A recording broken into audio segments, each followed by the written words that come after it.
Okay 12,850 ಆಗುತ್ತೆ plus 2,500 service charge ಆಗುತ್ತೆ. ಅದು ಮತ್ತೆ ಸರ್ವಿಸ್ ಚಾರ್ಜ್ ಪೇಮೆಂಟ್ ಮಾಡಲೇಬೇಕು. ಸೊ ನಿಮ್ಮ ಹತ್ರ ಯಾರ ಹತ್ರ ಆದ್ರೂ ಡ್ರೋನ್ ಇದ್ರೆ, ಡ್ರೋನ್ ಏನಾದರೂ ಪ್ರಾಬ್ಲಮ್ ಆಗಿದ್ರೆ ದಯವಿಟ್ಟು ಈ ಕಚಡ ಡ್ರೋನ್ ರಿಪೇರೋನ್ ಹತ್ರ ಹೋಗಲೇಬೇಡಿ. ಡ್ರೋನ್ ಪ್ರಾಬ್ಲಮ್ ಆಗಿತ್ತು ಅಂತೇಳಿ ರಿಪೇರಿಗೆ ಕೊಟ್ಟಿದ್ದೆ. ರಿಪೇರಿಲಿ ಆದಂತಹ ಒಂದು ಫ್ರಾಡ್ ಕೆಲಸಗಳು, ಅವ್ರು ಮಾಡುವಂಥ ಮೋಸ, ಇದೆಲ್ಲನೂ ನಾನು ನಿಮಗೆ ವಿಡಿಯೋ ಮುಖಾಂತರ ತೋರಿಸ್ತೀನಿ. ಏನೇನಾಗಿತ್ತು, ಏನೇನು ಬಿಟ್ಟಿತ್ತಂತ, ಹೆಂಗೆ ದುಡ್ಡು ಲೂಟ್ತಾರೆ ಅನ್ನೋದನ್ನು ಈ ಫುಲ್ ವಿಡಿಯೋದಲ್ಲಿ ಎಕ್ಸ್ಪ್ಲೈನ್ ಮಾಡ್ತೀನಿ ನಿಮಗೆ. ಎಲ್ರಿಗೂ ನನ್ನ ಯೂಟ್ಯೂಬ್ ಚಾನಲ್ಗೆ ಸ್ವಾಗತ. ಆ್ಯಕ್ಚುಲಿ ನಾನು ದಾಲ್ ಲೇಕಲ್ಲಿ ಕಾಶ್ಮೀರ ಹೋದಾಗ ಡ್ರೋನ್ ತೊಗೊಂಡೋಗಿದ್ದೆ, DJI ಸ್ಪಾರ್ಕ್ ಅಂತ. ನನಗಲ್ಲಿ ಡ್ರೋನ್ ಏನಾಯಿತು ಅಂತ ಹೇಳಿದ್ರೆ, ದಾಲ್ ಲೇಕಲ್ಲಿ ಫ್ಲೈ ಮಾಡೋ ಟೈಮಲ್ಲಿ ಪ್ರೊಫೈಲರು ಟಚ್ ಆಗುತ್ತೆ ಅಂದ್ಬಿಟ್ಟು ಕೈಯಲ್ಲಿ ಹೀಗೆ ಇಟ್ಕೊಂಡಾಗ ಈ ಒಂದು ಸೈಡು ಪ್ರೊಫೈಲರು ಕಟ್ಟಾಯಿತು. ನನ್ನ ಹತ್ರ ಇದ್ದಿದ್ದಂಥ ಎಕ್ಸ್ಟ್ರಾ ಒಂದು ಪ್ರೊಫೈಲರ್ನ ಹಾಕಿದಾಗ ನನಗೆ ಡ್ರೋನಲ್ಲಿ ಒಂದು ಎರರ್ ತೋರಿಸ್ತಾ ಇತ್ತು. ಪ್ರೊಫೈಲರ್ ಅವ್ರ ಮೋಟರ್ ಎರರ್ ಅಂತ ನೀಟಾಗಿ ನನಗೆ ಡಿಸ್ಪ್ಲೇ ಆಗ್ತಾ ಇದೆ. ನಿಮ್ಗೆ ಅದನ್ನು ವಿಡಿಯೋನಲ್ಲಿ ತೋರಿಸ್ತೀನಿ, ಆಮೇಲೆ ಐಕಾನ್ ಬರುತ್ತೆ ನೋಡಿ.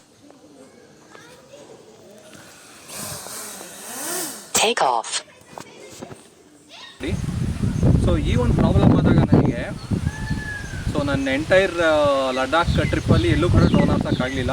ಎರರ್ ಬರ್ತಾನೆ ಇತ್ತು ಕಂಟಿನ್ಯೂಸ್ ಆಗಿ. ಸೊ ನಾನು ಆಫ್ಟರ್ ಒಂದು 20 ಡೇಸ್ ಆದಮೇಲೆ ಬೆಂಗಳೂರಿಗೆ ಬಂದ ನಂತರ ನಾನು ಒಂದು ಆನ್ಲೈನಲ್ಲಿ ಹುಡುಕ್ತೆ DJI ಸರ್ವಿಸ್ ಸೆಂಟರ್ ಎಲ್ಲಿರುತ್ತೆ ಏನು ಅಂತೇಳಿ. ನನಗೆ ಫಸ್ಟು ಸಜೆಸ್ಟ್ ಆಗಿದ್ದು ಶ್ರೀಮಾತಾ ಎಂಟರ್ಪ್ರೈಸಸ್ಸು.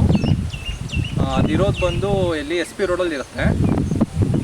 ಅವನ ಹತ್ರ ನಾನು ತೊಗೊಂಡೋದಾಗ ನನಗೆ ಡ್ರೋನಲ್ಲಿ ಫಸ್ಟು ಚೆಕ್ ಮಾಡೋಕ್ಕೇ 2,500 ರೂಪಾಯಿ ಅಂತೂ ಚಾರ್ಜ್ ಮಾಡ್ತಾರೆ.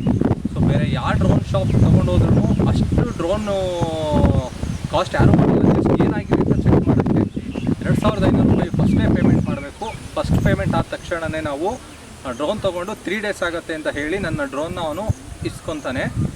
ಇಸ್ಕೊಂಡಾದಮೇಲೆ ಏನು ಮಾಡ್ಕೊತಾನೆ, 3 ಡೇಸ್ ಆದಮೇಲೆ ನಾನು ಕಾಲ್ ಮಾಡ್ತೀನಿ ಅವನಿಗೆ, ಏನಾಗ್ತಾಯಿದೆ, ನನ್ನ ಡ್ರೋನ್ ಏನಾಯಿತು, ಎದ್ದಾಯಿತು ಅಂತ ಕೇಳಿದಾಗ ಅವ್ನು ಕಾಲಲ್ಲಿ ಹೇಳ್ತಾನೆ. ನಾನು ಕಾಲ್ ರೆಕಾರ್ಡಿಂಗು ಆ್ಯಕ್ಚುಲಿ ಅವತ್ತು ಮಾಡ್ಕೊಂಡಿಲ್ಲ, ಬಂದಾದಮೇಲೆ ರೆಕಾರ್ಡ್ ಮಾಡಿದ್ದು. ಸೊ ಆ ರೆಕಾರ್ಡಿಂಗ್ ಕ್ಲಿಪ್ ಕೂಡ ನಿಮಗೆ ಪ್ಲೇ ಮಾಡ್ತೀನಿ, ಮೇಲೆ ಕೇಳಿಸ್ಕೊಳ್ಳಿ. ಕೇಳಿಸ್ತದೆ, ಹೇಳಿ ಸರ್. ಸರ್, ಲಾಸ್ಟ್ ಟೈಮ್ ನಿಮ್ಮ ಹತ್ರ ಒಂದು ಸ್ಪಾರ್ಕ್ ಡ್ರೋನ್ ಕೊಟ್ಟಿದ್ನಲ್ಲ, ಅದು ರಿಪೇರಿಗೆ ತಂದ್ಕೊಡ್ಬೇಕಿತ್ತಲ್ಲ ಸರ್ ತಿರ್ಗಾ. ಏನಾಗಿದೆ ಸರ್? ಸರ್ ಅದು ಲಾಸ್ಟ್ ಟೈಮು 60035 ಒಂದು ಶೀಟ್ ಕೊಟ್ಟಿದ್ರಿ ನನಗೆ, ಅದು ಚೆಕ್ ಮಾಡಿ ಒಂದ್ಸಲ ಗೊತ್ತಾಗುತ್ತೆ ನಿಮಗೆ. ಓಕೆ, ಇವಾಗ ಏನು ಪ್ರಾಬ್ಲಮ್ ಆಗ್ತಾಯಿದೆ ಸರ್? ಸರ್ ಅದು ಅದು ಫ್ಲೈ ಆಗ್ತಿದ್ದಂಗೆ ಆಟೋಮೆಟಿಕ್ ತಿರುಗುತ್ತೆ ಸರ್. ಅದು ಏನಾಗಿದೆ ಅಂತ ಗೊತ್ತಿಲ್ಲ, ಸುಮ್ಮನೆ ನಾವೇನು ಆಪರೇಟ್ ಮಾಡಿಲ್ಲ ಅಂತ ತಿರುಗ್ತಾನೆ ಇರುತ್ತೆ. ತಗೊಂಡ್ ಬನ್ನಿ ಸರ್, ಚೆಕ್ ಮಾಡೋಣ. ಅಲ್ಲ ಸರ್, ಲಾಸ್ಟ್ ಟೈಮ್ ನಿಮ್ಗೆ ಕೊಟ್ಟಿದೆ, ಅದು ಟ್ರಿಪ್ ಶೀಟ್ ನೋಡಿ, ಅದು ಪ್ರೊಫೈಲರ್ ಏನಾದ್ರು ಬರ್ತಿದೆ, ಏನೋ ಮದರ್ ಬೋರ್ಡ್ ಪ್ರಾಬ್ಲಮ್ ಆಗಿದೆ ಅಂತ ಏನೋ ಹೇಳಿದ್ರಿ ನೀವು. ಓಕೆ, ಸೊ ಇವಾಗ ಅದು ಸ್ಟೇಟಸ್ ಏನಿರುತ್ತೆ ಅಂತ ಹೇಳಿದ್ರೆ ನನಗೆ ಅಟ್ಲೀಸ್ಟ್ ಇದು ಮಾಡ್ಬೋದು ಸರ್. ಅದು ಪ್ರೈಸ್ ಎಷ್ಟಾಗುತ್ತೆ ಏನು ಅಂತ ಹೇಳಿದ್ರೆ. ಸರ್ ಹತ್ರ ನಂಗೆ ಗೊತ್ತಾಗಲ್ಲ ಸರ್. ಅದು ಯಾವಾಗ ಕೊಟ್ರದು ನೀವು? ಸರ್ ಅದು ಟ್ರಿಪ್ ಶೀಟ್ ಶೀಟ್ ಕೊಡ್ತಲ್ಲ ನೀವು, ಬಿಲ್ ಶೀಟ್, ಅದ್ರ ನೋಡಿ ಸರ್. ಅದು 60035 ಗೊತ್ತಾಗುತ್ತೆ ನಿಮಗೆ. 600 1 ಇಯರ್ ಆಗಿದೆಯಲ್ಲ ಸರ್ ಇದು? 1 ಇಯರ್ ಆಗಿಲ್ಲ ಸರ್. 60035 1 ನಿಮಿಷ ರೀ.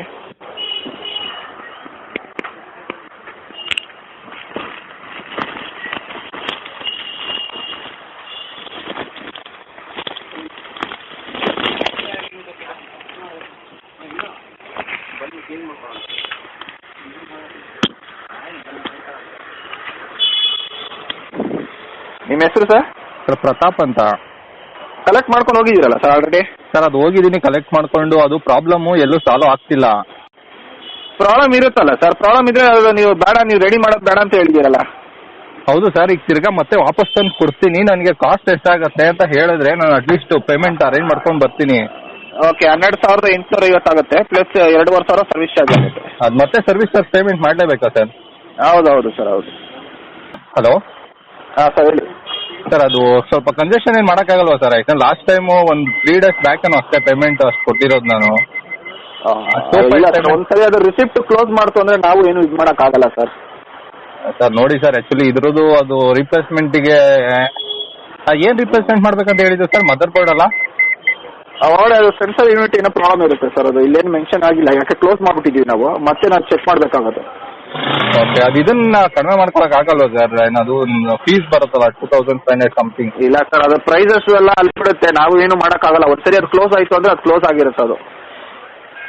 ಓಕೆ, ಅದು ಸೆನ್ಸರ್ ಎಷ್ಟು ದಿನದಲ್ಲಿ ಬರುತ್ತೆ ಸರ್ ವಾಪಸ್ ರಿಟರ್ನು? ಸಾರಿ ಯಾರು ಸರ್? ಅಂದರೆ ಸರ್ ಈಗ ಅದೇ ನೀವು ಕೊಟ್ಟರೆ 1 or 2 ಡೇಸಲ್ಲಿ ಸಿಕ್ಬಿಡುತ್ತೆ ಸರ್. 2 ಡೇಸಲ್ಲಿ ಸಿಗುತ್ತೆ. 1 or 2 ಡೇಸಲ್ಲಿ ಸಿಗುತ್ತಾ? ಹೌದು. ಓಕೆ, ಇವತ್ತು ಓಪನ್ ಇದೆ ಸರ್, ಎಷ್ಟೊತ್ತವರೆಗೂ ಇರ್ತೀರಾ? ಇರ್ತೀವಿ ಸರ್, 7:30ವರೆಗೂ ಇರ್ತೀವಿ. ಹೌದಾ, ಓಕೆ ಸರ್, ತೊಗೊಂಬಂದು ಕೊಡ್ತೀನಿ. ಸೊ ಅವನೇನು ಹೇಳ್ತಾನೆ ಅಂತ ಹೇಳಿದ್ರೆ, ಡ್ರೋನ್ದು ಮದರ್ ಬೋರ್ಡ್ ಹೋಗಿದೆ. ಸೊ ಮದರ್ ಬೋರ್ಡ್ ಹೋಗಿ ಏನಾಗಿದೆ ಅಂತ ಹೇಳಿದ್ರೆ, ಈ ಮದರ್ ಬೋರ್ಡಿಂದ ನಮಗೆ ಒಂದೊಂದು ಮೋಟ್ರಿಗೂ ಕೂಡ ಪವರ್ ಸಪ್ಲೈಯಿಂಗ್ ಆಗಬೇಕಾಗಿದೆ. ಸೊ ಆ ಪವರ್ ಸಪ್ಲೈಯಿಂಗು ಕಟ್ ಆಫ್ ಆಗ್ತಾ ಇದೆ. ಈ ಒಂದು ಪ್ರೊಫೈಲರಿಗೆ ಮಾತ್ರ ಕಟ್ ಆಫ್ ಆಗ್ತಾ ಇದೆ. ಸೊ ಹಂಗೆ ಕಟ್ ಆಫ್ ಆಗ್ತಿರೋದ್ರಿಂದ ನಿಮಗೆ ಪ್ರೊಫೈಲರ್ ಎರರ್ ಬರ್ತಿದೆ ಅಂತ ಹೇಳ್ದ ಅವನು. ಓಕೆ ಸರಿ ಅಂದ್ಕೊಂಡು ನಾನು ಎಷ್ಟಾಗುತ್ತೆ ರಿಪೇರಿ ಮಾಡೋದಕ್ಕೆ, ಎಂಟೈರ್ ಮದರ್ ಬೋರ್ಡ್ ಚೇಂಜ್ ಮಾಡೋಕ್ಕೆ ಅಂತ ಕೇಳಿದೆ. ಆತ ಹೇಳ್ತಾನೆ 12,000 ಆಗುತ್ತೆ ಮದರ್ ಬೋರ್ಡಿಗೆ ಅಂತ, ಪ್ಲಸ್ ಸರ್ವಿಸ್ ಚಾರ್ಜಸ್ಸು 2,500 ರೂಪಾಯಿ. ಸೊ ಇದಿಷ್ಟು ಹೇಳ್ಬಿಟ್ಟು ಏನು ಮಾಡ್ತಾನೆ, ರಿಪೇರಿ ಮಾಡಿಸ್ಕೊಳ್ಳೋಕ್ಕೆ ಅಂತ ಸಜೆಸ್ಟ್ ಮಾಡ್ತಾನೆ ನಮಗೆ. ಸೊ ನನಗೇನಾಯಿತು, ನನ್ನ ಸ್ವಲ್ಪ ತಲೆಯಲ್ಲಿರೋದ್ರಿಂದ ಎಂಟೈರ್ ಮದರ್ ಬೋರ್ಡ್ ಹಾಳಾಯ್ತು ಅಂತ ಹೇಳಿದ್ರೆ ಡ್ರೋನು ಡೆಡ್ ಆಗಬೇಕು, ಆ್ಯಕ್ಚುಲಾಗಿ ವರ್ಕೇ ಆಗಬಾರ್ದು. ನನಗೆ ವರ್ಕಿಂಗ್ ಕಂಡೀಷನ್ ಇದೆ. ಡ್ರೋನ್ ಫ್ಲೈ ಮಾಡೋಕ್ಕೆ ಹೋದಾಗ ಮಾತ್ರ ಡ್ರೋನ್ ಹಿಂಗೆ ಬರುತ್ತೆ, ಜಸ್ಟ್ ಹಿಂಗೆ ಕೂತ್ಕೊತಾ ಇದೆ. ಇದೇ ನನಗೆ ಪ್ರಾಬ್ಲಮ್ ಆಗ್ತಾ ಇದ್ದಿದ್ದು. ಸೊ ಈ ಪ್ರಾಬ್ಲಮಲ್ಲಿ ನಾನು ನಂಬಲಿಲ್ಲ ಅವನನ್ನು. ಸೊ ಅದಾದಮೇಲೆ ನಾನು ಕೆಲವೊಬ್ಬರನ್ನ ಫೋನ್ ಮಾಡಿ ವಿಚಾರಿಸಿದೆ, ಏನು ಪ್ರಾಬ್ಲಮ್ ಆಗುತ್ತೆ ಇದು ಅಂತೇಳಿ. ಕೊನೆಗೆ ಫೇಮಸ್ ಯೂಟ್ಯೂಬರ್ ಒಬ್ರು ಇದ್ದಾರೆ, ಆ್ಯನಿಯರನ್ ಅಂತ, ಅವ್ರ ಡ್ರೋನ್ ಒಂದ್ಸಲ ಪ್ರಾಬ್ಲಮ್ ಆಗಿತ್ತು ಅಂತ ಹೇಳಿ ಅವ್ರ ಹತ್ರ ಒಂದು ಕಾಂಟ್ಯಾಕ್ಟ್ ನಂಬರ್ ತೊಗೊಂಡು ಒಬ್ರಿಗೆ ಫೋನ್ ಮಾಡ್ತೀನಿ.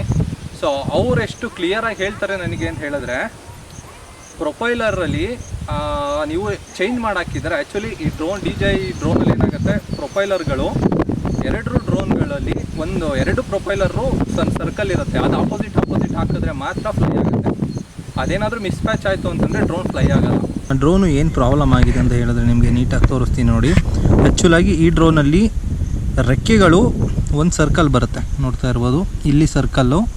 ಇದ್ರ ಆಪೋಸಿಟ್ ಡ್ರೋನಲ್ಲಿ ರೆಕ್ಕೆಯಲ್ಲೂ ಕೂಡ ಸರ್ಕಲ್ ಸಿಗುತ್ತೆ ನಮಗೆ. ಇದೆರಡು ಆಪೋಸಿಟ್ ಸೈಡಲ್ಲಿ ನಮಗೆ ಸರ್ಕಲ್ ಸಿಗಲ್ಲ ಇದೆರಡು ಡ್ರೋನಲ್ಲಿ. ಸೊ ಆ್ಯನಿಯರನ್ನವ್ರ ಹತ್ರ ನಂಬರ್ ಇಸ್ಕೊಂಡು ಏನು ಮಾಡ್ತೀನಿ, ಅವ್ರು ಕಾಲ್ ಮಾಡ್ತೀನಿ. ಅವರು ಎಷ್ಟು ಕ್ಲಿಯರಾಗಿ ಹೇಳ್ತಾರೆ ಅಂತ ಹೇಳಿದ್ರೆ, ಕಾಲಲ್ಲಿ ಹೇಳ್ತಾರೆ ಅಷ್ಟೇ, ಫೋನ್ ಮಾಡಿದಾಗ ಜಸ್ಟ್ ಪ್ರೊಫೈಲರ್ ಮಾತ್ರನೇ ಪ್ರಾಬ್ಲಮ್ ಇದೆ, ಬೇರೆ ಏನೂ ಪ್ರಾಬ್ಲಮ್ ಇಲ್ಲ ಅಂತ. ಸರಿ ಇಷ್ಟು ಹೇಳ್ದಾಗ ನಾನು ಏನು ಮಾಡ್ತೀನಿ, ಅವನ ಹತ್ರ Shri Mata camera and service ಅವ್ರ ಹತ್ರ ಏನು ಮಾಡ್ತೀನಿ, ಡ್ರೋನ್ ವಾಪಸ್ ತೊಗೊಳಕ್ಕೆ ಕೇಳ್ತೀನಿ. ಆ್ಯಕ್ಚುಲಾಗಿ ಅವ್ರು ಏನು ಹೇಳ್ತಾರೆ, ಕೊಡೋಕ್ಕೆ ರೆಡಿ ಇರಲ್ಲ. ಸೊ ಅಲ್ಲೊಂದು ಸಣ್ಣ ಪುಟ್ಟ ಮಾತುಕತೆ ಬೆಳೆದು ಏನು ಮಾಡ್ತೀನಿ, ವಾಪಸ್ ತೊಗೊಳ್ತೀನಿ ಡ್ರೋನ್ ತೊಗೊಂಡು ಮನೆ ಹತ್ರ ಬರ್ತೀನಿ. ನಿಮಗೆ ವಿಡಿಯೋ ಕ್ಲಿಪ್ ತೋರಿಸ್ತೀನಿ ನೋಡಿ. ಏನಾಗುತ್ತೆ, ಡ್ರೋನು ನಾರ್ಮಲಿ ಮೊದಲು ಫ್ಲೈ ಆಗ್ತಿರ್ಲಿಲ್ಲ, ಜಸ್ಟು ಪ್ರೊಫೈಲರ್ ಮೋಟರ್ ಇರೋದಂತ ಬರ್ತಿತ್ತು ಅಷ್ಟೇ. ಇವರು ತೊಗೊಂಡು ಬಂದಮೇಲೆ ಇವ್ರ ಹತ್ರ ಏನಾಗಿದೆ, ಈ ಮಾತಾ ಸರ್ವಿಸ್ ಸೆಂಟರ್ ಅವ್ರು ಇದ್ರಲ್ಲ, ಅವ್ರು ಏನು ಕೆಲಸ ಮಾಡಿದ್ದಾರೆ ಅಂತಂದರೆ, ಈ ಮೋಟ್ರುಗಳು 2 ಬರುತ್ತೆ. ಈ 4 ಮೋಟ್ರುಗಳಲ್ಲಿ ಈ 2 ಮೋಟ್ರುಗಳು ಕ್ಲಾಕ್ ವೈಸಲ್ಲಿ ತಿರುಗಿದ್ರೆ, ಈ 2 ಮೋಟ್ರುಗಳು ಆ್ಯಂಟಿ ಕ್ಲಾಕ್ ವೈಸಲ್ಲಿ ತಿರುಗತ್ತೆ. ಡ್ರೋನು ಕರೆಕ್ಟ್ ಫ್ಲೈ ಆಗಿ ಸ್ಟೆಬಲ್ ಆಗಿ ನಿಂತ್ಕೊಬೇಕು ಅಂತಂದ್ರೆ ಈ ಥರ ಒಂದು ಮೆಕ್ಯಾನಿಸಮ್ ಇರೋದು. 2 ಕ್ಲಾಕ್ ವೈಸು 2 ಆ್ಯಂಟಿ ಕ್ಲಾಕ್ ವೈಸಲ್ಲಿ ತಿರುಗ್ತಾ ಇರುತ್ತೆ. ಸೊ ನನ್ನ ಡ್ರೋನ್ ಏನು ಮಾಡ್ತಾನೆ, ಇವರು ಈ ಒಂದು ಮೋಟ್ರ್ ಬರುತ್ತಲ್ಲ, ಈ ಮೋಟ್ರ್ ಪ್ರಾಬ್ಲಮ್ ಇರೋದು, ಈ ಪ್ರೊಫೈಲರ್ ಪ್ರಾಬ್ಲಮ್ ಇರೋದ್ರಿಂದ ಈ ಮೋಟ್ರಿಗೆ ಏನು ಮಾಡ್ತಾನೆ, ಈ ಒಳಗಡೆ ಈ ನಮಗೆ ಮದರ್ ಬೋರ್ಡಿಂದ ಸರ್ಕ್ಯೂಟ್ ಆಗಂತ ವೈರ್ನ ರಿವರ್ಸ್ ಸಾಲ್ವ್ ಮಾಡ್ತಾನೆ. ಈ ರಿವರ್ಸ್ ಸಾಲ್ವ್ ಮಾಡಿದಾಗ ಏನಾಗುತ್ತೆ, 3 ಮೋಟರ್ಗಳು ಕ್ಲಾಕ್ ವೈಸಲ್ಲಿ ತಿರುಗಿದಾಗ ಒಂದೇ ಒಂದು ಆ್ಯಂಟಿ ಕ್ಲಾಕ್ ವೈಸಲ್ಲಿ ತಿರುಗುತ್ತೆ. ಸೊ ತಿರುಗಿದಾಗ ಏನಾಗುತ್ತೆ, ಡ್ರೋನು ತಾನೇ ತಿರುಗುತ್ತೆ, ರೊಟೇಟ್ ಆಗಿ ವಿತೌಟ್ ಆಪರೇಟರ್ ತಿರುಗುತ್ತೆ. ನೀವು ಆ್ಯಕ್ಚುಲಿ ನಿಮಗೆ ವಿಡಿಯೋ ಕ್ಲಿಪ್ ತೋರಿಸ್ತೀನಿ ನೋಡಿ.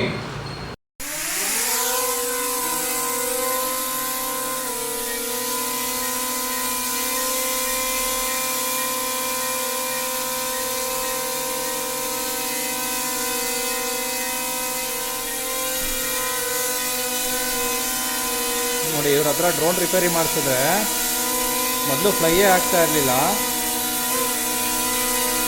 ಈಗ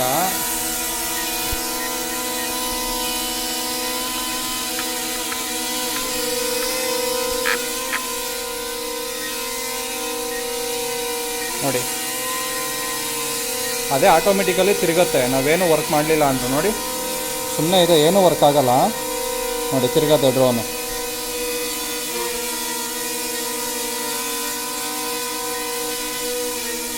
ನೋಡಿ,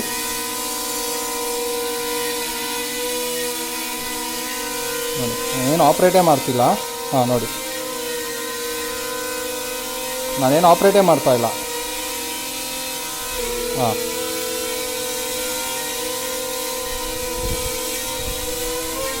ನೋಡಿ,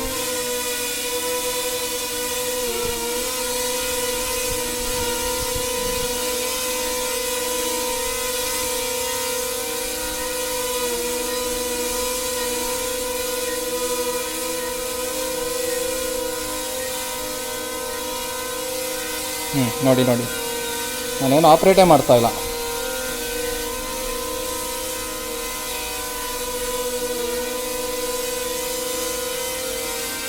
ನೋಡಿ,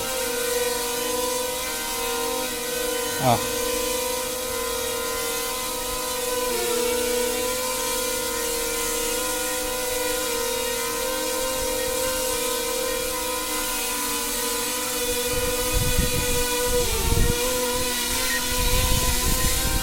ನೀವು ಆ್ಯಕ್ಚುಲಿ ಬಿಫೋರ್ ವಿಡಿಯೋ ನೋಡಿದ್ರಲ್ಲ, ಆ ವಿಡಿಯೋದಲ್ಲಿ ತಿರುಗ್ತಾ ಇದೆ ಡ್ರೋನ್ ಅದ್ರ ಪಡಿಗೆ ಅದು. ಸೊ ಇದನ್ನು ನಾನು ಮನೆ ಹತ್ರ ಬಂದು ಚೆಕ್ ಮಾಡಿ ವಿಡಿಯೋ ಮಾಡ್ಕೊಳ್ತೀನಿ. ಸೊ ಮತ್ತೆ ಆತನಿಗೆ ನಾನು ಕಾಲ್ ಮಾಡಿದಾಗ ಏನು ಹೇಳ್ತಾನೆ, ರ್ಯಾಶ್ ಆಗಿ ಮಾತಾಡ್ತಾನೆ, ಕನ್ಸ್ಯೂಮರ್ ಕೋರ್ಟ್ ಹೋಗಿ ಕೇಸ್ ಹಾಕೊಳ್ಳಿ ನೀವು ಅಂತ ಎಲ್ಲ ಮಾತಾಡ್ತಾನೆ. ಯಾರು ಫ್ಲೈ ಆಗ್ತಿರೋಲ್ಲ ಸರ್, ಈಗ ಹೆಂಗ್ ಫ್ಲೈ ಆಗ್ತಾ ಇದೆ? ರೆಗ್ಯುಲೇಷನ್ ಏನ್ ಪ್ರಾಬ್ಲಮ್ ಇದೆ, ಫಸ್ಟ್ ಯಾವಾಗ ಕೊಟ್ಟಿದ್ದೀರಾ ಅವಾಗಲಿಂದ ಏನ್ ಪ್ರಾಬ್ಲಮ್ ಇದೆ ಅದೇ ನಿಮ್ಗೆ ಅಸರ್ಟೈನ್ ಮಾಡಿದೀನಿ.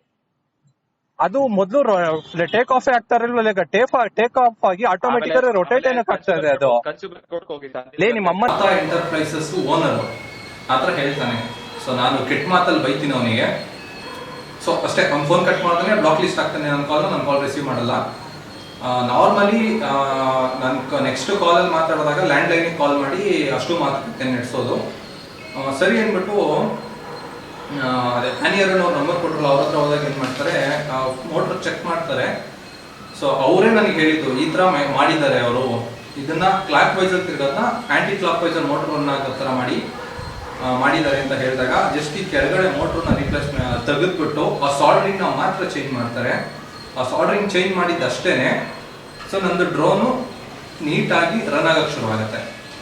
ಸೊ ನೋಡಿ, ನಮಗೇನೋ ಗೊತ್ತಿಲ್ಲದಲ್ಲ ಇದ್ರೆ ಇವರು ದುಡ್ಡು ತಿನ್ನಕ್ಕೆ ಏನೇನು ಮಾಡ್ತಾರೆ ಅನ್ನೋದು ಎಷ್ಟು ಕ್ಲಿಯರ್ ಆಗಿ ನಮ್ಗೆ ಅರ್ಥ ಆಗ್ತಿದೆ ಅಂತ ಹೇಳಿದ್ರೆ, ದಯವಿಟ್ಟು ನಿಮ್ಮ ಹತ್ರ ಯಾವ್ದಾದ್ರು ಡ್ರೋನ್ ಇದೆ, ನಿಮ್ಗೊಂದು ಪ್ರಾಬ್ಲಮ್ ಆಗಿದೆ ಅಂತ ಹೇಳಿದ್ರೆ ಈ ಮಾತಾ ಸರ್ವಿಸ್ ಸೆಂಟರ್ ಅಂತ ಏನಿದೆಯಲ್ಲ, ದಯವಿಟ್ಟು ಇಲ್ಲಿಗೆ ಹೋಗ್ಬೇಡಿ. ಈ ಗೂಗಲಲ್ಲಿ ನಮಗೆ ಸಜೆಸ್ಟ್ ಮಾಡೋದು ಇದು, ಸ್ಟಾರ್ಟಿಂಗ್ ಡ್ರೋನ್ ಸರ್ವಿಸ್ ಅಂತ ಹೊಡೆದ್ರೆ ಇದೇನೆ. ದಯವಿಟ್ಟು ಹೋಗೋಕೆ ಹೋಗ್ಬೇಡಿ. DJ ಆಥರೈಸ್ ಅಂತ ಹೇಳ್ತಾನೆ, ಏನೂ ಅಲ್ಲ, ದುಡ್ಡು ಮಾಡೋಕ್ಕೆ ಎಷ್ಟು ಬೇಕೋ ಅಷ್ಟನ್ನು ಮಾಡ್ತಾನೆ ಅವನು. ಸೊ ಇದಿಷ್ಟು ಇವತ್ತಿನ ಡ್ರೋನ್ ಕತೆ.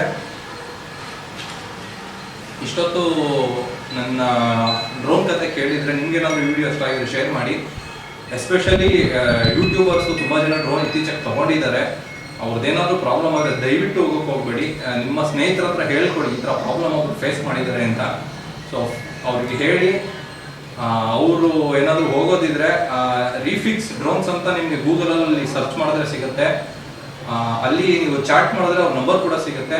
ನಂಬರ್ ಹತ್ರ ಹೋಗಿ, ಅದು ರೀಫಿಕ್ಸ್ ಡ್ರೋನ್ ಅವ್ರದ್ದು ನಂಬರ್ ಕೂಡ ಮೆನ್ಷನ್ ಮಾಡ್ತೀನಿ ನಾನು. ಅವ್ರದ್ದು ಇರೋದು ಹೆಬ್ಬಾಳನಲ್ಲಿ ಸಿಗುತ್ತೆ ನಿಮಗೆ ಸರ್ವಿಸ್ ಸೆಂಟರು. ನಿಮ್ಮ ಕಣ್ಣು ಮುಂದೆನೇ ಡ್ರೋನ್ನ ರಿಪೇರಿ ಮಾಡ್ಕೊಡ್ತಾರೆ. ಸೊ ಹಾಗಾಗಿ ಕೊಟ್ಬಿಟ್ಟು 3-4 ದಿನ ಹೋಗೋ ಅವಶ್ಯಕತೆ ಇಲ್ಲ. ನಿಮ್ಮ ಕಣ್ಣು ಮುಂದೆನೇ ಡ್ರೋನ್ ಓಪನ್ ಮಾಡ್ತಾರೆ, ಏನು ಪ್ರಾಬ್ಲಮ್ ಆಗಿದೆ ಅಂತ ನಿಮಗೆ ತೋರಿಸ್ಬಿಟ್ಟು ನಿಮ್ಮ ಕಣ್ಣು ಮುಂದೆ ರಿಪೇರಿ ಮಾಡ್ಕೊಡ್ತಾರೆ. ಸೊ ಹಾಗಾಗಿ ಅಲ್ಲಿಗೆ ಹೋಗ್ಬಿಟ್ಟು ನಿಮ್ಮ ಡ್ರೋನನ್ನು ಸರಿ ಮಾಡಿಸ್ಕೊಳ್ಳಿ. ಸೊ ಇಷ್ಟೊತ್ತು ವಿಡಿಯೋ ನೋಡೋದಕ್ಕೆ ತುಂಬ ಥ್ಯಾಂಕ್ಸ್.